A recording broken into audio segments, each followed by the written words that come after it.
Hello to everyone here on my channel, to gaming fans alike, and to most importantly, the Halo fans out there. My name is Orion, and the day has finally come for my review of the Halo Infinite campaign. This has been a long time coming now, and I am so happy to say my journey on the Halo Infinite story has come to an end, and I can finally talk about this game from my perspective for you guys all to enjoy. I will be running through every aspect of this long and extensive campaign, from the open world to the story to the side missions and the overall narrative of how this game portrays the world of Halo following the events of the last game in Halo 5 Guardians. Also, to be clear, this is a campaign-only review. This is not a multiplayer review. I have already done that review. It's up on my channel now if you guys would like to go check it out, and I will leave a link to it down below in the description. So again, this just is the campaign only, and by the end, I will basically sum up everything about this game and give my final thoughts about it as a whole, so be sure to watch all the way through.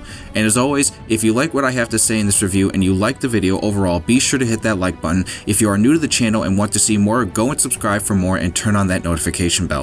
And please do share this video with anyone you may know so we can get more people in here to talk about the game. Comment down below how you felt about the campaign if you have already played it through so I can hear your thoughts about it, and keep it as clean and respectful as possible so we can have a nice conversation. I would also very much appreciate it, again, if you guys watch the entire review all the way through. I know it's a very long one, but I spent a lot of time on it, and you watching it all the way will make me just about as happy as the next person. And so, with that being said, I would like to officially on the record state right now that I do in fact love this campaign and the story, as well as really liking the open world aspect. I do have some critiques and issues that will be featured heavily throughout this review, but make no mistake, this campaign is genuinely one of the best I think I've ever played in my lifetime, from my viewpoint, from any video game I've played, Halo or not. I know not everyone probably thinks as highly as that for Infinite, especially when it comes to the Halo franchise, but I will stand by how much I truly love and enjoy playing this game. Alright everyone, enough from me there, let us Halo jump right in to the Halo Infinite campaign. Now, the way in which I do this review, I will not be splitting it up into sections where in one I talk about the open world part of the game and the story part of the game. If anything, this review very much works better if I intermingle the two aspects, since both parts very much work in tandem with one another to help connect the very fibers of this campaign. So with that logic in mind, let us start from the beginning. So we start the game with the story, first and only cinematic cutscene, which shows our main guy and our boy, Master Chief, fighting off what looks like the Covenant and the newest enemy of this franchise in the Banished, as they attacked the Infinity, which is the big UNSC ship from the last game, if you remember. We see that it looks like the humans are losing the battle, and out of nowhere, the biggest bad of them all, Atriox, comes in and gives Chief the biggest whooping he has probably ever received in his entire life, as Atriox just manhandles him, and ultimately defeats him in battle as he drops him over the side of the ship and into the cold vastness of space. The UNSC lost, humanity lost, and Chief lost. All of it gone to the Banished as they take over the new Halo ring that was the home for the humans and connected to this very story. Now, as I mentioned earlier, this game is in fact connected to the Halo 5 campaign story in that it follows those events, and while I know not everyone from that game's story is mentioned here, it is very interesting that 343 Industries decided to still continue on from that game and not retcon a lot of which happened, namely seeing Cortana play a big role in the story, as well as seeing the Guardians show up for a very pivotal story plot point that we will discuss later on in the review. I know a lot of people go back to saying that Halo 5 is arguably the worst campaign in Halo history, and to be fair, for myself, I thought it was fine. I mean, I am certainly not calling it a good campaign by any means. That story has a lot of problems, and not very many people liked the fact that it didn't fully focus on the character of Master Chief and his story. The game actually, I believe, primarily focused on the other batch of Spartans you follow and their story of hunting down Chief. And don't worry, this is no mention of showing off those characters at all in the game, so Halo 5 haters wouldn't have to worry about that here in this game. I thought that concept was an interesting thing to go for in Halo 5, straying away from the same Master Chief story we've seen so many times before, and obviously there are only 3 games in the franchise that don't, in fact, primarily focus on his character in Halo Reach, Halo 3 ODST, and Halo 5 Guardians. But as we see here with Infinite, they have gone back to the grassroots way of telling the story of the Master Chief, which to a lot of people is what makes Halo Halo. Without Master Chief, what even is Halo? And to some extent, I very much agree with that, even if a lot of people do hold up Halo 3 ODST and Halo Reach as two of the more underappreciated games in the Halo franchise. And we see that too while primarily focusing on his endeavors as he ventures out to kick some alien butt and fight for humanity while also simultaneously having a crush on a female AI in Cortana. This has always just been the normal, I would say, story for Halo as far as, especially what they've done recently with some of the newer games. Trust me guys, we all know we've been there too alongside the Chief, as we had our crushes on Cortana for years and years now, and maybe not even with this new AI of his, but we'll talk about that soon as I am getting sidetracked here. I apologize, so let's continue on. So humanity lost the fight, and nothing is really left out there other than one really lucky pilot who has managed to escape the Banished, and that's Echo 216, who we had actually already seen before the game had released. The next cutscene, which begins the first of the in-game cutscenes, is one that was shown off to the public way before the game had released during one of the big gaming events of the year, and it shows off the pilot as he too is stranded in space with nothing left until he comes across our boy Chief, who was floating through space the whole entire time. The pilot revives him, and so the Master Chief is back and ready for action. What follows is Chief floating onto a banished ship as he tries to fight his way through his enemies and find answers to what's going on. And this subsequently is where our first bit of gameplay begins as he makes his way through the banished ship and takes on enemies from the Covenant and the Banished. Now, it's not made explicitly clear whether or not the Covenant made an allegiance with Atriox's species, but it seems from research I've done, the Banished is a separate group from the Covenant, hence their name. So honestly, I find that very interesting as a way of bringing in a new subset of enemies along with your usual Covenant type enemies. Of course, both Halo 5 and Halo 4 made it so that you were fighting both the Covenant and the Prometheans, so it was a bit of a change this time around with another newer enemy. Now, one thing that we do learn right after this is that apparently Atriox is dead.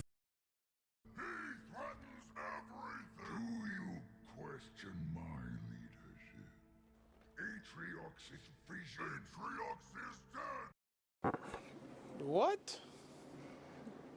Bro, what are you talking about, man? So immediately, as soon as I heard this, I won't lie to you guys, I immediately thought about how so many people would probably have hated that plot point because, after all, he is the big bad. He's the main big villain, minus Cortana, I guess, in some certain cases.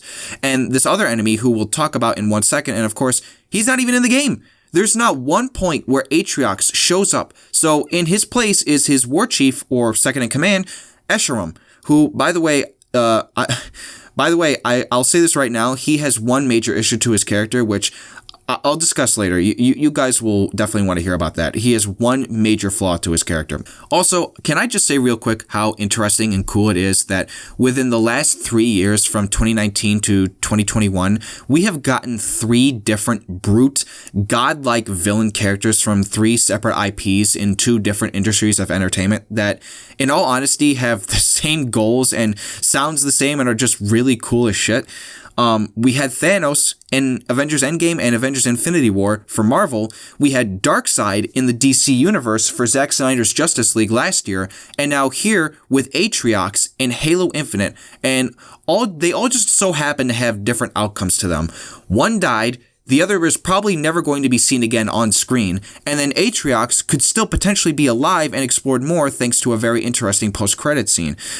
I don't know, I thought that was just something very interesting to mention because I do think Atriox is a damn good villain and a menacing one at that, just like the other 2 were, and that was just from one cutscene alone and a handful of different in-game cutscenes that we see down the line as the story progresses.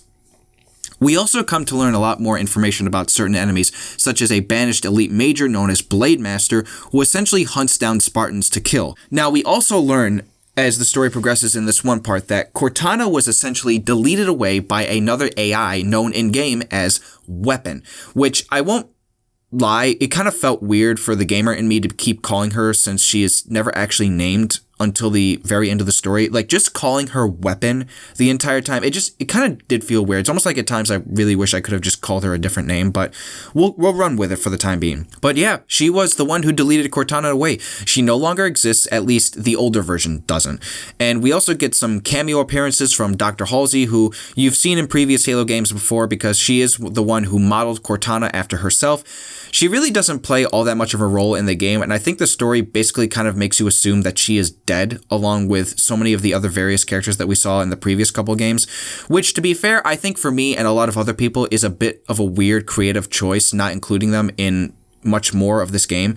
I feel as though 343 saw the criticisms from the last game about people not liking Spartan Locke and his team, since they were the ones who took up most of the screen time and story beats, and they essentially just completely removed them from the story entirely. Like, what happened to them exactly? Did they die, or are they alive and had to retreat somewhere else on the ring? Because of course the whole game does take place on one section of this giant ring. So maybe there are more survivors out there that we don't exactly know of. Once this whole slew of story beats and gameplay sequences on the banished ship finishes, this is when we now finally get onto the ring itself, onto fresh and open land, no pun intended, and this is the point in the game where we have reached the open world aspect of the Halo Infinite campaign.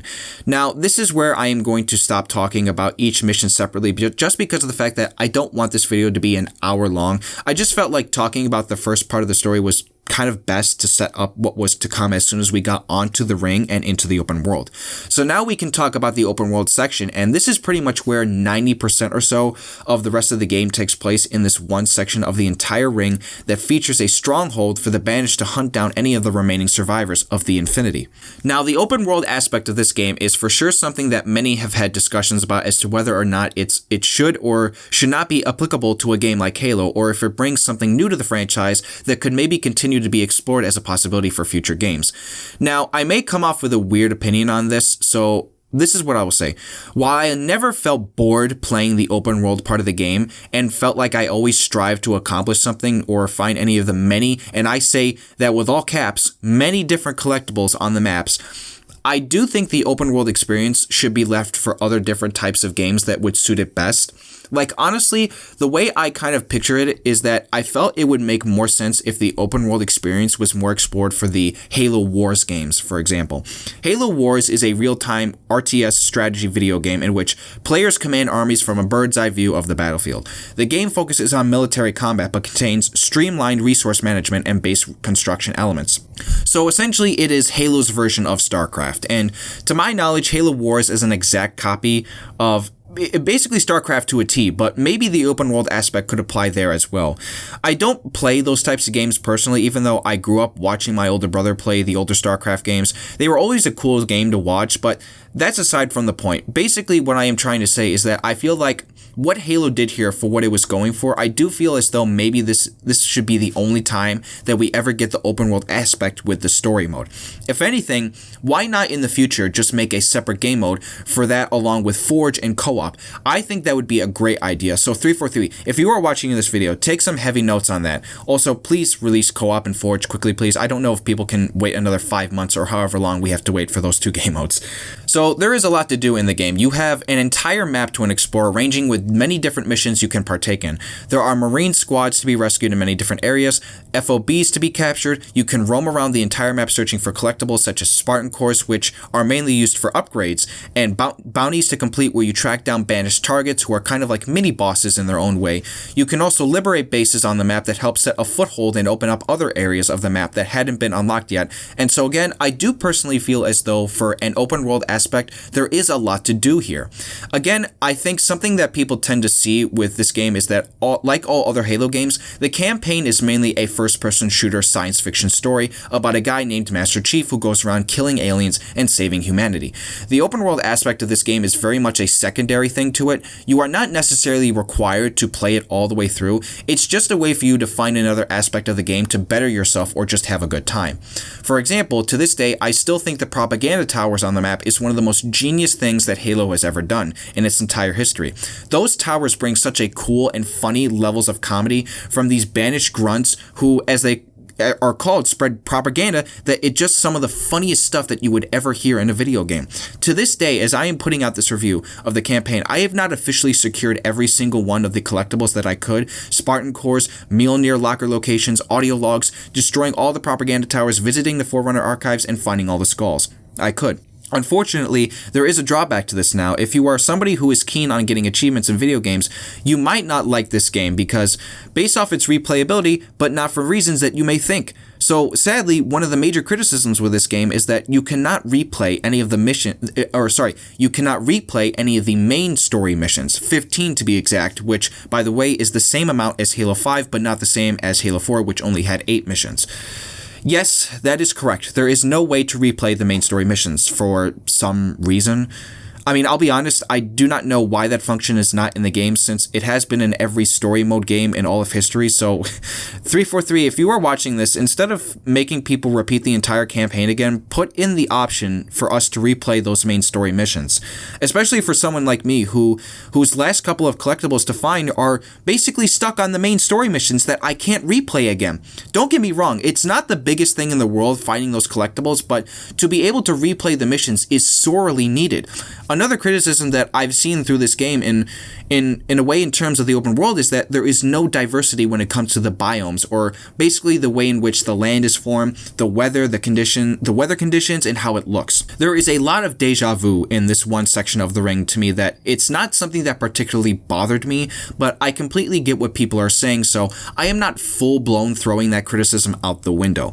But make no mistake, ladies and gentlemen, this game is beautiful. I love everything about the way the game looks. I love that you pretty much have free reign on the entire map. You can basically fly anywhere. You can drive anywhere. Hell, even you can throw yourself off the map anywhere if you so choose to want to do that.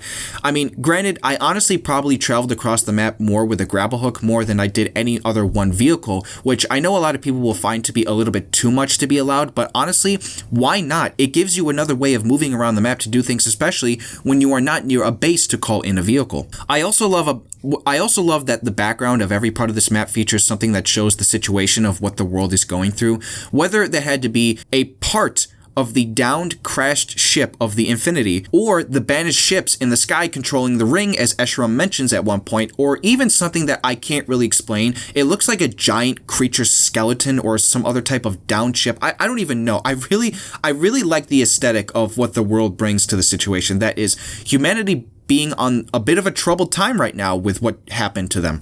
The last thing I'll mention about the open world aspect of the game is something that I read off on an article about how many fans are sick of the fact that the game has no replayability in it or more to do, and it didn't sit well with me.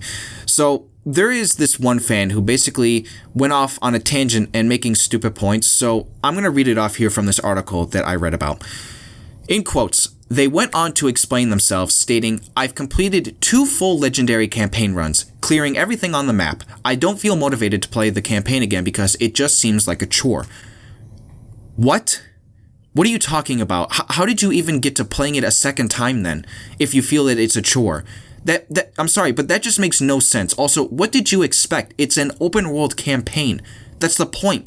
It gives you free reign to go around and do a lot of things. I mean, I personally don't see that person's point of view that there's not a lot to do and it feels like everything's a chore. I mean, that's what you get with a lot of open world games. On top of that, the Reddit user further elaborated on how the game forces them to do tedious tasks, such as unlocking forward operating bases for easier travel, saving Marines to unlock the Wasp, and adding that if they skipped all of those, they would not get the upgrades necessary to survive the last 2 missions. I want you all to please read that one more time and understand that either this person didn't play the game thoroughly enough, or he just didn't play it at all. There is not one thing true about any of those statements he said. I didn't have to get all my upgrades to get past the last 2 boss fights. I seriously don't know what this guy is on about, man. There's nothing in this game that forces you to do anything. It allows you to play with whatever you want. Obviously, it's advised that you do get your upgrades, but you aren't forced to. I survived the final 2 boss fights without all my upgrades, so by all means, do not listen to this stuff. It makes no sense in my opinion. This is now a good segue back into the story now that I feel that I've talked enough about the open world part of the game. As I said, I will not be going through each mission separately, but I will go over the general idea of the story as to what it is all about. So after we have now gotten onto dry land with where we find Master Chief and the weapon trying to figure out what happened since the Banished took over, we find our main characters embarking on missions to help fallen Spartans. We discover a new villain by the name of the Harbinger who is working with the Banished, who will end up being the final boss fight of the entire game, and not even the hardest one at that, by the way, I should mention. You take on long missions revolving around taking out anti-aircraft guns, discovering 4 huge Forerunner structures that hold a lot of data for Weapon to possess to help them figure out what's going on, and in the end, most of these missions end with their own boss fights against a myriad of different villains, from the Banished to even some Forerunner bosses. Some bigger details that I want to touch upon in regards to some things I noticed while listening to various cutscenes from our main characters is Master Chief in particular. You can definitely hear the raspiness in his voice to the point where it almost sounded like an old man was inside the suit. Now, I know that for basically the entirety of the Halo franchise, they have been using the same voice actor to do Master Chief, but I almost wonder how much longer they can keep using him the older he gets, because the guy who voices him, he's an older guy, and it's not to say that he isn't doing a good job. I mean, for God's sakes, man, that voice is one of the most iconic voices in all of video game history. It is perfection. I just worry how much longer they continue to use this character to the point where he starts to sound like he's in a nursing home. And at the end of the day, I do think at this point the majority of people will agree that Halo simply just isn't the same without Master Chief. He's Halo to a lot of people, and I do wonder if we will ever get an actual game that, or I should say, I don't know if we will ever see a point in Halo's entire history to where you just don't see this character ever used ever again and they just move on. So it's definitely an interesting point to think about for sure. Another side of the story revolving around one of our main characters that it seems a lot of people have a huge annoyance for is Echo 216, or Esparza, as he later says at the end of the game, since we hadn't known what his name was the entire time. Don't get me wrong, am I in the agreement that this character can be annoying at times and very one note? Absolutely, especially near the beginning of the game, he would really get on my nerves. But over time, once we get to the part of the story where he explains why he is the way he is, you then start to understand the position that he is in. He was a lone member of the UNSC who ended up stealing a Pelican because he feared for his life, and in the process ended up losing his whole family. And don't forget, he's not a Spartan. He's just a regular human. He would absolutely get demolished by the Banished if he ever came across any of them. The dude literally goes through an entire character arc of pain as he went through all of that, only then to end up getting captured by the Banished Spartan killer who takes him away, only then to set up the ending of the story where you have to go and rescue him from Escherum's headquarters as he gets tortured alive. So again, yeah, he was annoying in the beginning, but you can come around to him in the end once he fully embraces what Chief sees and decides to go along with the missions to stop the Banished. I guess while we are on this topic of characters, I think it is of course also important to talk about the new AI of the game in Weapon, who in some ways gets the most character development and backstory out of any character. We learned so much behind why this character exists, and ultimately for me, personally, I found the reasoning behind everything to make a lot of sense, even if it did take a while to get there. But that is ultimately what makes the story rich, in my opinion, is taking you along for the ride as you learn all these horrifying details about what Cortana had done to get where we are now. She crippled the UNSC at the end of Halo 5. She went on to destroying the Banished homeworld using the Guardians from the last game, only then to help them in their efforts to destroy the humans, only then to help them in destroying the Ring. I mean, damn woman, you did so much bad stuff that now I get everyone's reasons for not allowing her to keep going, since we know she in fact was deleted by the Weapon. Now, the part I like most is basically what led this entire story up to the point that it was at, and that was learning in fact that, drumroll please, she's Cortana! I'm her? Yep, that's right. Weapon is an exact copy of Cortana, the only difference being that all her memories were completely wiped away, and I have to say, I really like this concept to what they did with her, almost basically rebooting that entire storyline, again between her and Chief. I also feel the way they close off that entire story arc between the original Cortana and Chief would definitely be heartbreaking for some, since I do believe this will be the last time that we ever see the original Cortana on screen. We get one final scene of dialogue between them closing off their chapter as her newer copy starts hers. The final scene in the game finds our two main characters teleported to another part of the Ring as they got picked up by Esparza, happy as ever to see them, and at this point it seems everyone is now on the same page as they form a new team together. While Esparza reveals his name, so does she. Weapon implying she does in fact want to change her name to Cortana, as she is basically, as we already said, she's a copy of her already. And, I have to say, another thing about the new Cortana, or of course her name being Weapon in the game. Another thing I will mention about this new AI is that, and look, I'll be straight up honest with you, and I'm not afraid to say this at all, but I found this new AI to be like very cute along so many different parts of this entire story, especially in certain cutscenes where she tries to play funny with some of the things that she does, where she'll like snap her finger and she says some quippy little one-liner. It's very cute, I'm not gonna lie, and I think she's cute herself. So 343, you did good on this new AI, and I'm glad we're not going through this whole idea that you have to hypersexualize this character anymore, because I definitely think another thing that I certainly hope a lot of people latch away from is that you don't have to sexualize, or I should say hypersexualize, all these female characters, because everybody knows, like, from Halo 4 and before, the character of Cortana was very, very hypersexualized, and now it seems here in this new game, they kind of stray away from that and give them, like, actual outfits. But other than that, like, I found the new AI in, the new Cortana, I found her to be really charming, and I found her to be a really good addition to the story, as now it seems like we're going to basically restart this entire thing between her and Chief. And so by the time we get to the end of the game, all our characters, they celebrate together and are now going on to fight off the rest of the Banished who control the ring. And this is right here, the end of the Halo Infinite story. But wait, there's more. Once the credits all finish, we get a post-credit scene. Interesting. Who could this be? Wait, what?